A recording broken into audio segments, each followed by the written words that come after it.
নমস্কার বন্ধুরা, আজকে শুক্লা রান্নাঘরে কাঁচা আম সুজি দিয়ে সুজি রসগোল্লা হবে। আমি কিভাবে বানাচ্ছি দেখতে থাকুন, আশা করি ভালো লাগবে। কিভাবে বানাচ্ছি দেখতে থাকুন। আমের খোসাটাকে ছাড়িয়ে নিচ্ছি।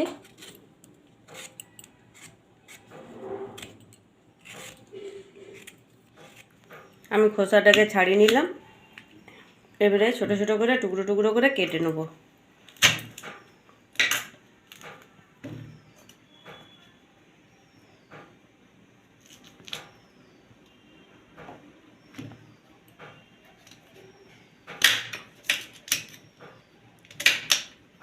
আমার কাটা হয়ে গেছে ছোট ছোট টুকরো করে। এবারে মিক্সির জারে করে আমি নিয়ে নিচ্ছি, তারপরে পিষে নেব।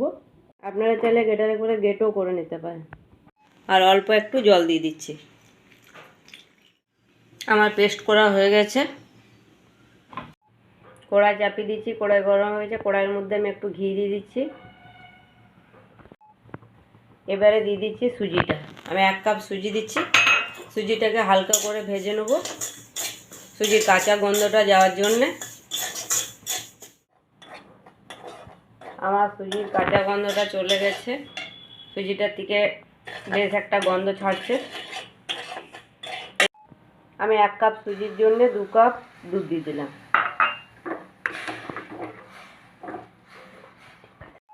এবারে সুজিটার সাথে আমি 2 চামচ চিনি দিয়ে দিচ্ছি।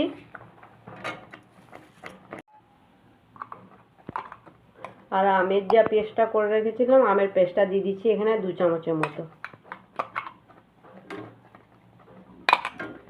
এবার ভালো করে মিশিয়ে দিচ্ছি। আর একটু ফুড কালার, আমের কালারটা আনার জন্যে 1 ফোঁটা দিয়ে দিচ্ছি ফুড কালার।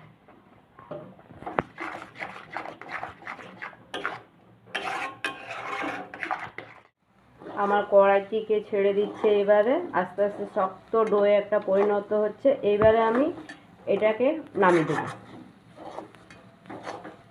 এবারে ঠান্ডা হওয়া তখন আমি অপেক্ষা করব। হয়ে গেছে। এবারে অল্প একটু হাতে ঘি নিয়ে ভালো করে মেখে নেবো হাত দিয়ে। ভালো করে মাখা হয়ে গেছে। আমি হাতটাও পরিষ্কার করে নিয়েছি। আবার একটু ঘি নিয়ে তারপরে গোল গোল করে পাকিয়ে নেবো মিষ্টির শেপ দিয়ে। আমি একটু করে ডো নিয়ে নিচ্ছি, তা ভালো করে পাকিয়ে নিচ্ছি। এইভাবে বাকিগুলো আমি করে নেব।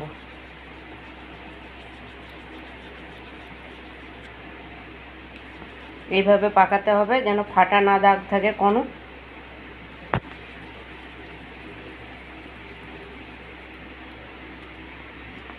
আমার সব রসগোল্লাগুলো পাকানো হয়ে গেছে।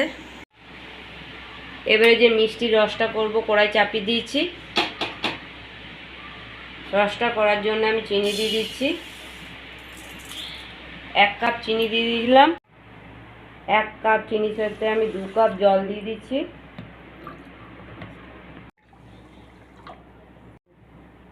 আর জলের সাথে দিয়ে দিচ্ছি 1 ফোঁটা ফুড কালার। আপনারা চাইলে দিতেও পারেন, নাও দিতে পারেন। আর দিয়ে দিচ্ছি যে আমের পেস্টটা করে রেখেছি, সেই আমের পেস্টটা 2 চামচ দিয়ে দিচ্ছি। আর ফাটিয়ে নিয়ে একটা আমি এলাচ দিয়ে দিলাম। আমার চিনিটাও গলে গেছে, মিষ্টির রসটা ফুটে উঠেছে। এবারে ফাটিয়ে নিয়ে মিষ্টিগুলো দিয়ে দিচ্ছি। এবারে আমি 2-4 মিনিট ফুটিয়ে নেবো ঢাকা দিয়ে। আমার 2-4 মিনিট ফুটে গেছে। এবার আমি গ্যাসটা বন্ধ করে দেবো। আর মিষ্টিগুলো কতটা বড় বড় হয়ে গেছে, ফুলেছে একটু করে।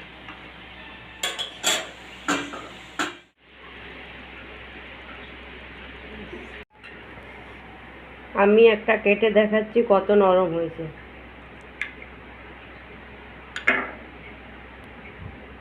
নরম হয়েছে।